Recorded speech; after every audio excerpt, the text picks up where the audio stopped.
मैं प्रेमपाल यादव, सहायक आचार्य इतिहास, राजकीय महाविद्यालय बहरोड। आज हम इस वीडियो के अंतर्गत राष्ट्रसंघ के संदर्भ में चर्चा करेंगे। प्रथम विश्व युद्ध की जो विनाश लीला हुई थी, उस विनाश लीला से पूरा जो विश्व है वो बहुत ही प्रभावित हुआ था। उसके कारण हम देखते हैं कि अमेरिका का जो राष्ट्रपति था वुड्रो विल्सन, उसके द्वारा राष्ट्रसंघ के संदर्भ में, स्थापना के संदर्भ में कदम उठाए गए और फिर राष्ट्रसंघ है वो अस्तित्व में आ जाता है। तो युद्ध मानव जाति के लिए सदैव से ही विनाशकारी सिद्ध हुए हैं। प्रथम विश्व युद्ध के प्रारंभ होते ही दुनिया में एक ऐसे संगठन की अत्यधिक आवश्यकता अनुभव की जाने लगी जो युद्धों को रोकने में समर्थ हो। संयुक्त राज्य अमेरिका में राष्ट्रसंघ की स्थापना के विषय में जगह जगह चर्चाएं होने लगी।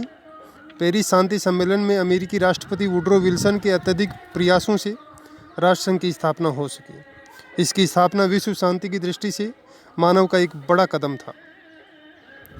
राष्ट्रसंघ की स्थापना में अमेरिका के तत्कालीन राष्ट्रपति विल्सन का सर्वाधिक योगदान रहा। 8 जनवरी 1918 को विल्सन ने अपना प्रसिद्ध 14 सूत्री कार्यक्रम प्रकाशित किया। इसके अंतिम सूत्र में राष्ट्रसंघ की स्थापना पर विशेष बल दिया गया था। 28 अप्रैल 1919 को शांति सम्मेलन के पूर्ण अधिवेशन में राष्ट्रसंघ के प्रारूप को स्वीकार कर लिया गया। 14 फरवरी 1919 को राष्ट्रसंघ आयोग ने राष्ट्रसंघ का अंतिम प्रारूप तैयार किया। 10 जनवरी 1920 को राष्ट्रसंघ वैधानिक रूप से स्थापित हुआ। इस संघ का मुख्य कार्यालय स्विट्जरलैंड की राजधानी जेनेवा में रखा गया। राष्ट्रसंघ के उद्देश्य।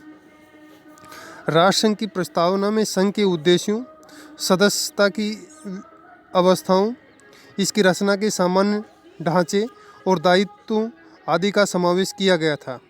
राष्ट्रसंघ के मुख्य उद्देश्य निम्नलिखित थे: विश्व में सुरक्षा और शांति की स्थापना और अंतर्राष्ट्रीय सहयोग के द्वारा दुनिया में होने वाले भावी युद्धों को रोकना।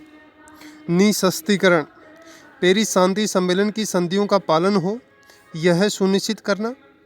राष्ट्रों के बीच होने वाले विवादों को शांतिपूर्ण ढंग से सुलझाना। मानव मात्र के कल्याण के लिए विविध उपाय करना। प्रत्येक कार्य में सभी राष्ट्रों के समान हित का ध्यान रखना। राष्ट्रसंघ की सदस्यता। राष्ट्रसंघ की प्रारंभिक सदस्यता 43 थे। प्रारंभिक सदस्य 43 थे। इनमें से 30 ने प्रारंभ में हस्ताक्षर किए। 13 राज्यों को जो कि तटस्थ थे राष्ट्रसंघ की सदस्यता के लिए आमंत्रित किया गया था। भारत भी प्रारंभ से राष्ट्रसंघ का सदस्य रहा था। राष्ट्रसंघ का दुर्भाग्य था कि इसमें सब महाशक्तियां कभी शामिल नहीं हुई। राष्ट्रसंघ के निर्माण में सर्वाधिक महत्वपूर्ण भूमिका निभाने वाले विल्सन भी अमेरिका की सीनेट में राष्ट्रसंघ को शामिल नहीं करवा सके। किसी भी राष्ट्र को सदस्य बनाने के लिए साधारण सभा के 43 सदस्यों की सहमति होना आवश्यक था। कोई भी सदस्य 2 वर्ष का नोटिस देकर इसकी सदस्यता से पृथक हो सकता था अथवा परिषद के सर्वसम्मत मत से निष्कासित भी किया जा सकता था। राष्ट्रसंघ के अंग: साधारण सभा, परिषद, सचिवालय, ये राष्ट्रसंघ के अंग थे। इसके अतिरिक्त 2 स्वशासी अंग और थे जिनमें अंतर्राष्ट्रीय न्यायालय व अंतर्राष्ट्रीय श्रम संगठन आते हैं। इनके अतिरिक्त अन्य सहायक अंग भी थे, जैसे आर्थिक और वित्तीय संगठन, संवाद एवं यातायात संगठन, स्थायी शासनादेश या प्रादेश आयोग और बौद्धिक आयोग का अंतर्राष्ट्रीय संस्थान। अब हम साधारण सभा के संदर्भ में देखते हैं। साधारण सभा राष्ट्रसंघ का अत्यंत महत्वपूर्ण अंग था। इसमें संघ के सभी सदस्यों को शामिल किया गया था। सभा में कोई भी सदस्य देश अधिकतम 3 प्रतिनिधि भेज सकता था, किंतु उसका मत एक ही गिना जाता था। साधारण सभा के कार्य बहुत अधिक व्यापक थे। राष्ट्रसंघ का बजट पारित करना, अंतर्राष्ट्रीय न्यायालय में न्यायाधीशों की नियुक्ति करना, परिषद के अस्थायी सदस्यों को चुनना, राष्ट्रसंघ के नए सदस्य बनाना आदि प्रमुख थे। यह सभा ऐसे प्रत्येक विषय पर विचार करती थी जिससे अंतर्राष्ट्रीय शांति के भंग होने की आशंका हो। वास्तव में यह सभा राष्ट्रसंघ का एक प्रभावशाली अंग थी। परिषद राष्ट्रसंघ का सर्वाधिक शक्ति संपन्न अंग था। साधारण सभा में राष्ट्रसंघ के सभी सदस्य थे, किंतु परिषद में सीमित सदस्य थे। इसमें दो प्रकार के सदस्य थे, स्थायी और अस्थायी। प्रारंभ में परिषद में 5 स्थायी सदस्य बनाए गए, जिनमें ब्रिटेन, फ्रांस, इटली, जापान और अमेरिका सम्मिलित थे, किंतु अमेरिका का राष्ट्रसंघ का सदस्य न बनने से इनकी संख्या 4 ही रही। इसी प्रकार 4 अस्थायी सदस्य बनाए गए, जिनमें बेल्जियम, ब्राज़ील, ग्रीस व स्पेन को शामिल किया गया। परिषद के प्रमुख कार्य थे बाह्य आक्रमणों से सदस्य राष्ट्रों की अखंडता की रक्षा करना, अंतर्राष्ट्रीय सम्मेलनों का प्रबंध करना, सचिवालय को समय समय पर निर्देश देना तथा निःशस्त्रीकरण की योजना बनाना इत्यादि। यह राष्ट्रसंघ के कार्य क्षेत्र में सम्मिलित प्रत्येक विषय और विश्व शांति संबंधी मसलों पर विचार कर सकती थी। परिषद वास्तव में राष्ट्रसंघ का एक महत्वपूर्ण और शक्तिशाली अंग था, जिसके पास अनेक अधिकार थे। सचिवालय राष्ट्रसंघ का तीसरा महत्वपूर्ण अंग सचिवालय था। सचिवालय का प्रधान महासचिव कहलाता था। इसकी नियुक्ति साधारण सभा की अनुमति से परिषद द्वारा की जाती थी। सचिवालय सभा एवं परिषद के ही प्रशासकीय कार्यों को करता था। यह साधारण सभा और परिषद के लिए चिंतनीय मुद्दों की सूचना बनाना, बैठकों की व्यवस्था करना, अनेक प्रशंसात्मक कार्य करना, संधियों का रिकॉर्ड रखना आदि इसके प्रमुख कार्य थे।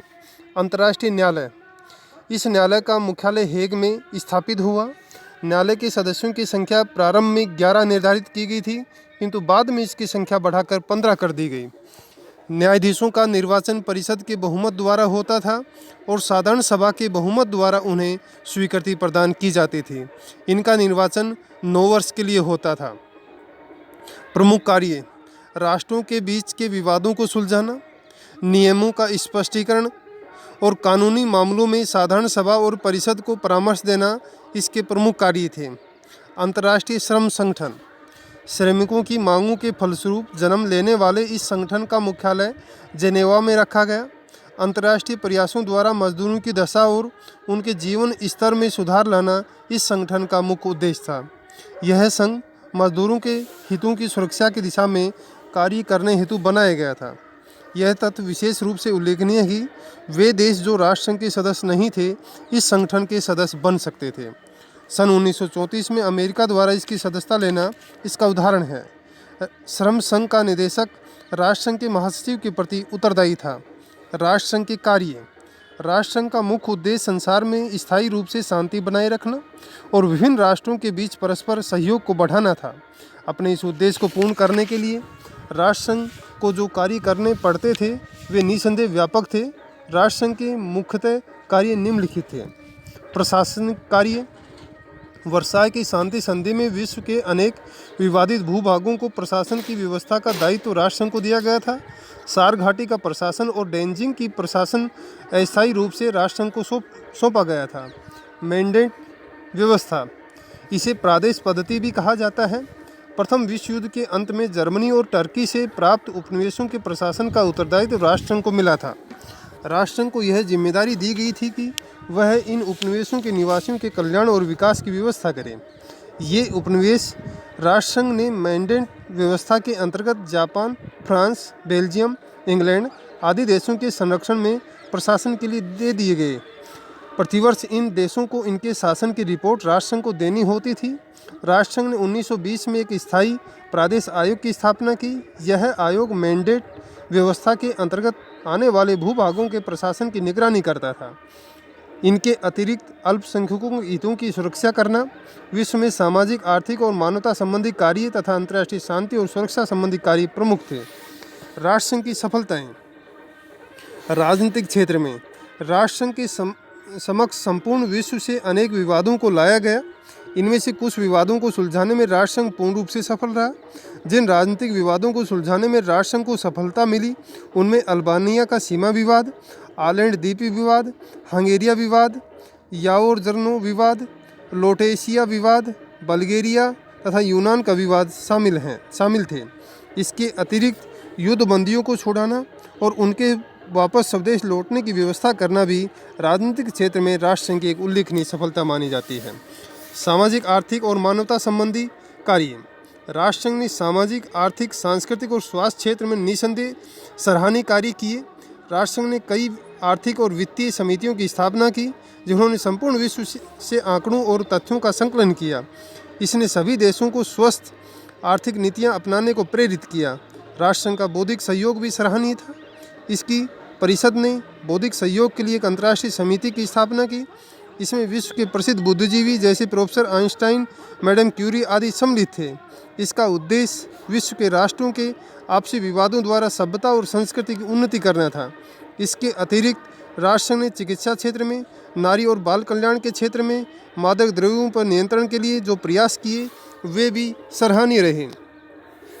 राष्ट्रसंघ की असफलताएं। यद्यपि राष्ट्रसंघ छोटे देशों के आपसी विवादों को सुलझाने में सफल रहा, किंतु अंतर्राष्ट्रीय महत्व के प्रमुख विवादों को सुलझाने में राष्ट्रसंघ पूर्णतः असफल रहा। इसका मुख्य कार्य यह रहा कि बड़े राष्ट्रों ने राष्ट्रसंघ के सिद्धांतों में विश्वास का ढोंग किया और अपनी स्वार्थपूर्ण नीतियों को लगातार जारी रखा।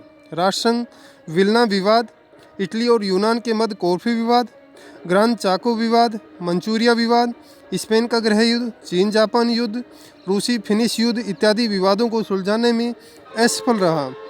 राष्ट्रसंघ की असफलता के कारण राष्ट्रसंघ के सिद्धांतों में बड़े राष्ट्रों की निष्ठा का अभाव था।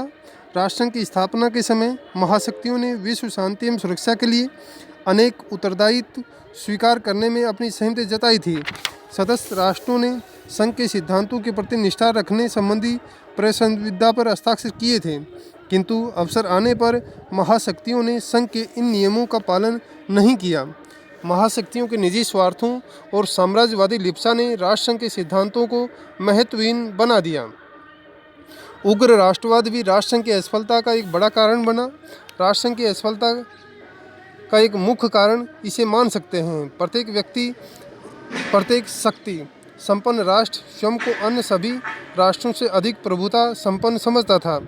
प्रत्येक राष्ट्र अंतर्राष्ट्रीय शांति एवं सुरक्षा के स्थान पर अपनी संप्रभुता को अत्यधिक महत्व देता था। संघ के सदस्य राष्ट्रों की राष्ट्रीयता संबंधी विचारधारा अत्यंत संकीर्ण थी, जिसने अंतर्राष्ट्रीय सद्भाव नष्ट किया। वैश्विक आर्थिक संकट। 1930 के विश्वव्यापी आर्थिक संकट ने भी राष्ट्रसंघ को बहुत कमज़ोर किया। इसके परिणाम स्वरूप समस्त विश्व में पूंजीवादी शक्तियां प्रबल हो उठी। आर्थिक मंदी ने जर्मनी के नाजीवाद और जापान के सैनिकवाद को बल दिया, जिसके फलस्वरूप वैश्विक सामाजिक व्यवस्था बिखरने लगी। साम्यवाद विरोधी विचार बढ़ने लगे और ब्रिटेन, फ्रांस, अमेरिका जैसे पूंजीवादी महाशक्तियां रूस के हर विरोधी को अपना मित्र समझने लगी। इस तरह तुष्टीकरण की नीति को बल मिला। अंतर्राष्ट्रीय सुरक्षा और शांति के सिद्धांतों को उपेक्षित किया जाने लगा, जो कि राष्ट्रसंघ के मूल आधार थे। वैश्विक सेना का न होना। राष्ट्रसंघ के पास अपनी कोई सेना नहीं थी। इस स्थिति में अपने निर्णयों का पालन करवाने के लिए संघ को सदस्य राष्ट्रों की सेना पर निर्भर रहना पड़ता था। सदस्य राष्ट्र संघ की किसी भी प्रकार की सैनिक आवश्यकता को पूरा करने के लिए बाध्य नहीं थे। निरंकुश शासन का उदय।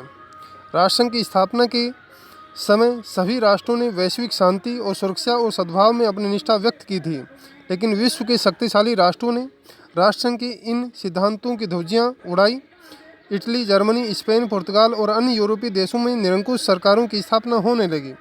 महाशक्तियों का असहयोग राष्ट्रसंघ की असफलता का एक बड़ा कारण है कि इसे शक्तिशाली राष्ट्रों का पूर्ण समर्थन नहीं मिला। राष्ट्रसंघ की स्थापना में सर्वाधिक महत्वपूर्ण भूमिका अमेरिकी राष्ट्रपति विल्सन ने अदा की थी, लेकिन दुर्भाग्यवश राष्ट्रपति विल्सन अमेरिका को राष्ट्रसंघ का सदस्य नहीं बनवा पाए। इससे राष्ट्रसंघ की नींव प्रारंभ से ही कमज़ोर पड़ गई। ब्रिटेन, फ्रांस और जर्मनी जैसी महाशक्तियों ने भी अपने संकीर्ण राष्ट्रीय हितों के नाम पर विश्व शांति, सुरक्षा और सद्भाव को उपेक्षित कर दिया। निष्कर्षतः हम कह सकते हैं कि सदस्य राष्ट्रों के असहयोग के कारण राष्ट्रसंघ विश्व शांति, सुरक्षा, न्याय के अपने उद्देश्यों को प्राप्त करने में पूर्णतः सफल नहीं हो सका। तथापि संघ ऐतिहासिक महत्व की एक महान संस्था के रूप में उभरकर सामने आया।